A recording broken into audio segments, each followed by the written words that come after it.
Welcome to Coruzant Technologies, home of the Digital Executive Podcast. Welcome to the Digital Executive. Today's guest is Shihab Muhammed. Shihab Muhammed is the founder and CEO of SurveySparrow, a rapidly growing Palo Alto-based conversational experience management platform. Passionate about building user-centric SaaS products, Shihab entered the entrepreneurial life by launching the world's first chat survey with a conversational UI through SurveySparrow.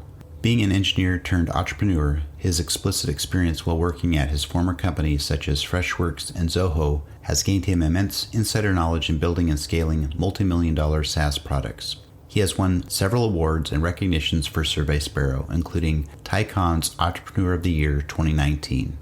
Well, good afternoon, Shihab. Welcome to the show. Good afternoon, Brian. Thank you so much for having me. You're very welcome. I appreciate you jumping on podcasts. I know we have about close to 11-hour difference. So I appreciate, again, jumping on from the great country of India.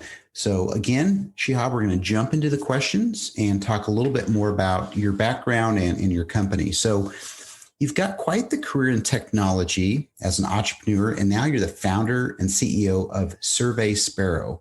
Could you share with our audience the secret to your career growth and what inspires you? Absolutely. I'm Shihab Muhammed, founder and CEO of SurveySparrow. And SurveySparrow is an online experience management platform where we want to help all our businesses, or all businesses, to improve in every touch points, be it is customer touch point or employee touch point, and then help them to improve in every touch points and then create a brand out of it, right? So basically we actually is like have a lot of touch points when if employee onboarding is happening or customer onboarding is happening, and then it's like, okay, you will have customer exit is happening, customers, you need to measure the NPS, all those things, right? So basically we wanted to help companies and individuals to improve continuously by getting feedback and acting on top of it, right? So that's what we do at SurveySparrow. Great. Thank you so much for sharing that. I'm pretty excited the fact that a lot of people are innovating and using some of the new tools to not only help businesses, but really make the world a better place. And so I do appreciate that. So Shihab, let's talk about the pandemic. Hopefully it's starting to lift soon. We hope anyway. And I know the last 14 months have been challenging, but what are your plans for growth going forward versus, again, the last 14 months? So just to see, pandemic is like those, like, okay, so we are going through one of the tough times of our lifetime itself. But at the same time, if we really see for SurveySparrow or for most SaaS companies who is in digital business, fortunately, the digital adoption has increased during the pandemic, and what we have seen is like, okay, we have grown 5x during the period, right? And we are also seeing a similar some kind of growth in most SaaS companies, because pandemic triggered an unprecedented movement towards digitalizations compared to the slow pace of digitalization which was happening in some of the industries, right? And we are seeing this is going to continue for probably is like years to come as well. So we are thinking that when we are still growing at 3x YOY, and we are sure is like, okay, we are going to continue for next 12 to 18 months the same way, right? And the pace of adoption is definitely is like, okay, that's increased. Great. I know that a lot of us, entrepreneurs, business owners, CEOs had many, many challenges. But I know that it's our human spirit that I think that makes us strong, to be resilient and have a resolve to make things work no matter what. And we saw that going forward through the last 14 months. So I appreciate the share on that. So Shihab, you're obviously leveraging some new and emerging technologies within your tech stack. Is there anything you can share with us today? So we are actually, like, in terms of tech stack, we are using a Node and React.js, obviously. And what we see is we choose these these tech stacks just because we thought is like, okay, we can have the same person working on front end and back end, because you can see is like today is like full stack developer is becoming a new term, which is actually is like getting momentum, right? So we think is like, okay, the future is going to be, or is like, okay, the future JavaScript will have a huge opportunity, right, in the long run. The reason being, you can use the JavaScript or TypeScript in front end and back end, right? And we wanted to reduce or we wanted to get fast into the production, and that is one of the reason we choose this thing. But irrespective of the technology, the one thing is like which we all need to be obsessed is about customers, right? So unless we are solving any big customer pain point, obviously is like tech stack is definitely is like something which could be anything, right? So we choose React and Node for a faster development.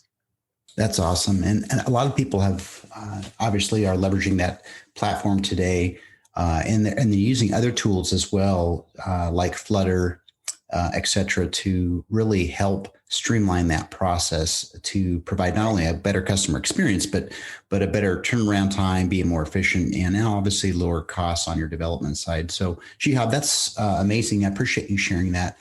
And Shihab, last question. Can you share something from your career experience that might be helpful for those looking to grow their career in technology or entrepreneurship? Yeah, so if you really see is like in career, or even I would say is like that can extend into entrepreneurship also, right? So what I have seen is like generally what I am seeing from two access point. One is actually is like, okay, values, or the person we are, right? So what is the value we are carrying along with us? Second one is skill, right? So in career or in entrepreneur, wherever you go, these two axes are going to determine as like how successful you are going to be, right? So what I have seen is the most important thing, right? So the skill is going to keep changing. For example, if you really take 1980s or 1990s or wherever it is, that the old era of technology, right? We have COBOL, we had mainframes, we had a lot of other languages, but fast forward in 2020, some of these things is like in 2010s, we have seen Rails, which was getting traction. In 2000 earlys, it was Java, which was getting traction. Now it's like, okay, fast forward 2020, we are seeing is like JavaScript is getting a lot of traction in terms of technology stack, right? So what we are seeing is like, okay, what it means is like, okay, it can change in the future also. We will not know is like what is going to be the tech stack, or is like, okay, the new job in demand, or is like, okay, new things which is coming in to 2030 and 2040 or 2050. It might change, but only thing is like, okay, but at the same time, our value systems, be it is integrity, be it is passion, be it is customer obsessed, right? All those things are going to be the values which is going to help you push yourself to be the best in whatever you do, right? So it's true both in career and in entrepreneurship, right? So what I would suggest is like for anyone is like start working on the values which you are carrying, right? So basically that is one of the reason if you clearly see the new startup, right? So everybody is obsessed about culture, and many companies are started implementing a culture code very early. The reason being, now everybody is understanding the value systems are much more important than the skill itself, because you can teach anyone a skill in maybe 2 months, 3 months, or any of those based on the capacity of learning, right? So learnability, as long as you have the learnability, you can learn it. But at the same time, the basic values which you carry, right? That's what ultimately is going to decide the success of your life, right? So I anyways like, okay, any day is like, okay, I suggest anyone to work on those things, and then understand is like, okay, what is the basic values you are carrying along with you, and that is going to be that is really going to be make you successful. And that is one thing is like, okay, I haven't seen anybody is being successful just because of the skill, but I have seen many people who are being successful just because of their character and the value system they carry. I love that. And thank you for sharing those insights. Those are great. And again, that's what this platform and podcast is all about, is highlighting some of those success stories so that others can listen in and learn from that. And you're absolutely right, Shihab. It's not necessarily the skill set, but it's really the actual mindset and the values that they carry. So I appreciate you sharing. And Shihab, it was a pleasure having you on today, and I look forward to speaking with you real soon. Thank you so much for having me. Thank you. Have a nice day. Bye for now.